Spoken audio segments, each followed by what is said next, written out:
दोस्तों कहा जाता है कि लड़का हो या लड़की हो, शादी को लेके हर किसी के मन में बहुत बड़े बड़े सपने होते हैं। हर कोई सोचता है कि भाई मेरी शादी हो, सोचते हैं कि ये होगा वो होगा, कितना अच्छा लगेगा जब शादी होगी।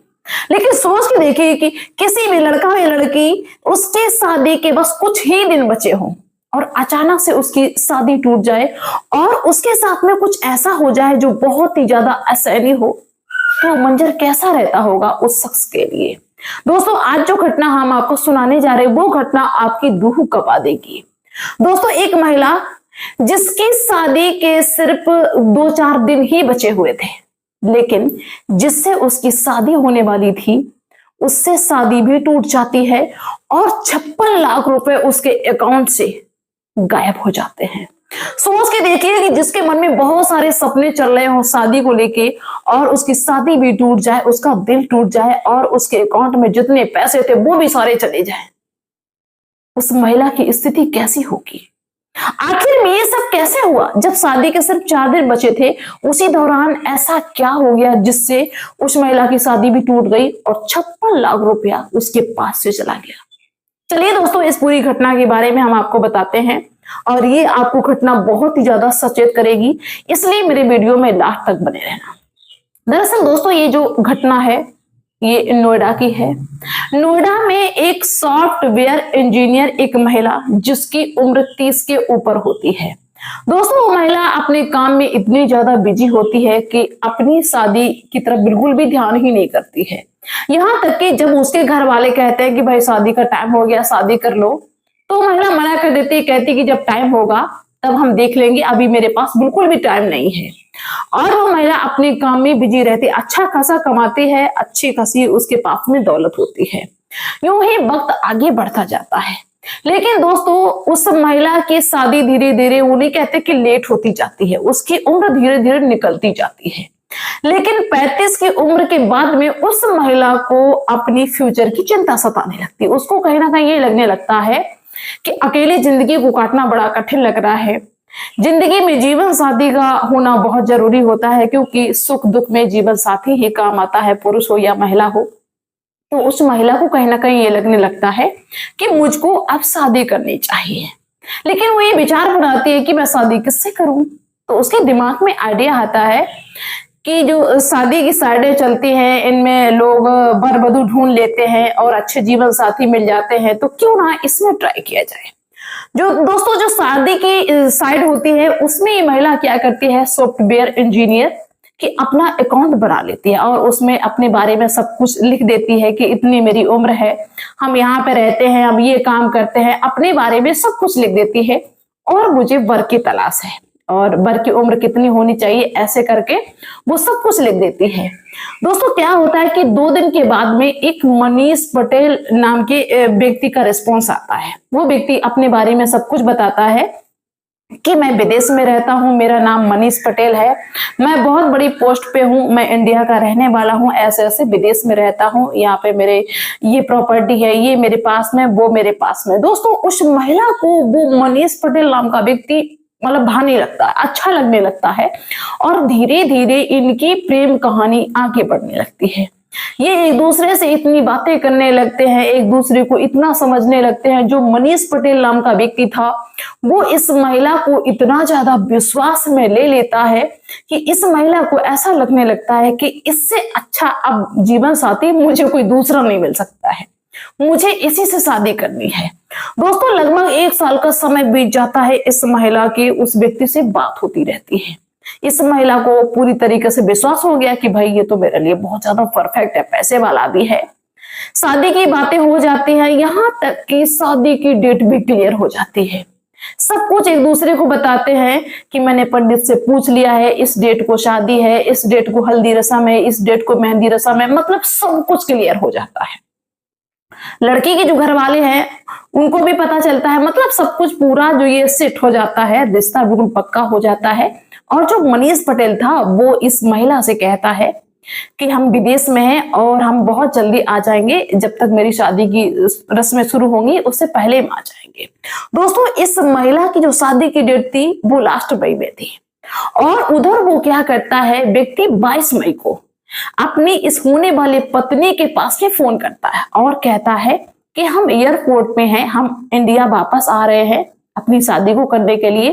लेकिन यहाँ पे मेरे साथ में क्या हुआ है कि मेरे पास में करोड़ों की मुद्राएं हैं और उन मुद्राओं के साथ में मुझे पकड़ लिया गया है एयरपोर्ट पे और मुझे छोड़ने के लिए ये लोग बहुत सारा पैसा मांग रहे हैं। अगर हम पैसा नहीं देंगे तो सारी मुद्राएं मेरी जब्त कर ली जाएंगी। करोड़ों की संपत्ति है मेरे पास में और यहाँ से निकलना बहुत मुश्किल है और इस समय मेरे पास में पैसा तो है नहीं। अब मैं क्या करूं? अगर तुम्हारे पास में हो सके तो उसने जितना भी पैसा मनीष पटेल ने बताया वो पैसा कहा कि तुम्हारे पास में अगर हो तो मेरे पास में भेज दो। दोस्तों, अब इस महिला को इतना ज्यादा विश्वास था, ये पूरी तरीके से उसके प्यार में रंगी हुई थी। इस महिला ने कहा कि भाई मेरा होने वाला पति है, 4 दिन बाद हमारी शादी है, इतना सारा मतलब संपत्ति लिए है साथ में, तो हम अभी फटाक से कर दे रहे हैं। दोस्तों, इस महिला ने उस व्यक्ति के पास में लाखों रुपए ट्रांजेक्शन कर दिए। अब क्या होता है कि महिला बहुत ज्यादा खुश उस व्यक्ति से बात करती है कि पैसा आ गया। वो व्यक्ति कहता हाँ आ गया। इसने मतलब 2-4 जनों से इधर उधर करके पैसे वहां पे भिजवा दिए। अब क्या होता है कि थोड़ी देर बाद आयकर विभाग के पास से फोन आ गया। वहां से किसी ने बात की कि तुमने इतना पैसा ट्रांजेक्शन किया, तुम्हारे पास में इतना पैसा कहां से आया, तुम्हारे घर पे छापा पड़ेगा, तुम्हारे साथ ये होगा वो होगा। अब ये जो महिला होती है ये डर जाती है। ये महिला अपनी सारी बात बताती है कि ऐसे ऐसे मेरे होने वाले पति फंसे हुए थे, वहां पे मैंने इतना पैसा डाला और मेरा लीगल पैसा नहीं है, हम खुद कमाते हैं, मेरे पास में बहुत पैसा है, प्रॉपर्टी है।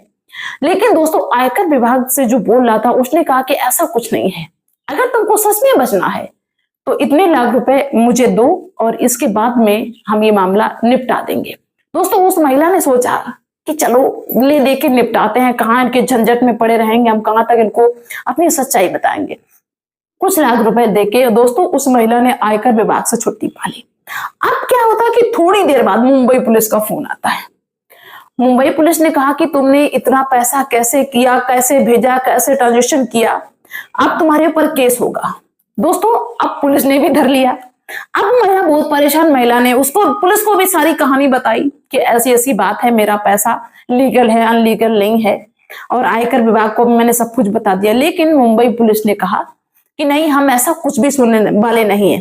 तो महिला ने सोचा कि क्यों ना यहाँ पे भी ले दे के हम अपना मामला निपटा लें। दोस्तों, उस महिला ने वहां पे भी लाखों रुपए खर्च कर दिए। तब मुंबई पुलिस ने कहा कि ठीक है, अब तुम्हारा मामला रफा दफा है, आराम से जाओ। ऐसे करते करते दोस्तों 3-4 जगह पैसे लगाते लगाते उस महिला के पास से 56 लाख रुपए जा चुके थे। लेकिन जैसे सारे पैसे जा चुके थे, वैसे ही दोस्तों जब ये महिला उस मनीष पटेल नाम के व्यक्ति के पास में फोन करती है बात करने के लिए, तो मनीष पटेल नाम का व्यक्ति जो है फोन उठाना बंद कर देता है। अब ये महिला बहुत ज्यादा परेशान, लेकिन एक बार उसने उठाया फोन और कहा कि मेरे पास फोन करने की जरूरत नहीं है। अब इस महिला का दिमाग सटक गया कि ये क्या हुआ है, क्योंकि दोस्तों वो जो मनीष पटेल नाम का व्यक्ति था उसने अपनी फेक आईडी बना रखी थी और ये ठग थे। और उसने जब पूरी तरीके से इस महिला को अपने विश्वास में ले लिया, इस महिला से सब कुछ पूछ लिया कि कितना तुम्हारे पास पैसा है, कितना कमाती हो, तो इसने एक विधिवत तरीके से प्लान बनाया इसको विश्वास में लेके, और वो एयरपोर्ट पे कहीं नहीं था, उसने धोखे से अपने अकाउंट में पैसे डलवाए।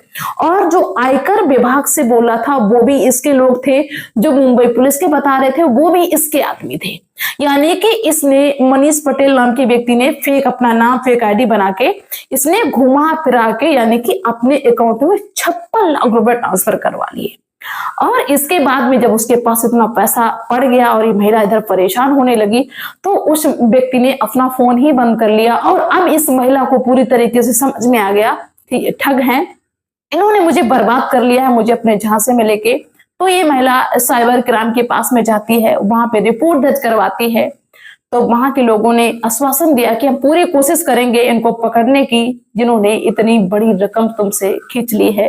लेकिन फिलहाल कुछ नहीं हो पा रहा है और ये महिला जो है पूरी तरीके से डिप्रेशन में जा रही है, क्योंकि इसका दिल भी टूटा। 4 दिन शादी के बचे थे, ये सोच रही थी बढ़िया जीवन साथी मिल जाएगा, और पैसा भी इतना अचानक से चला गया।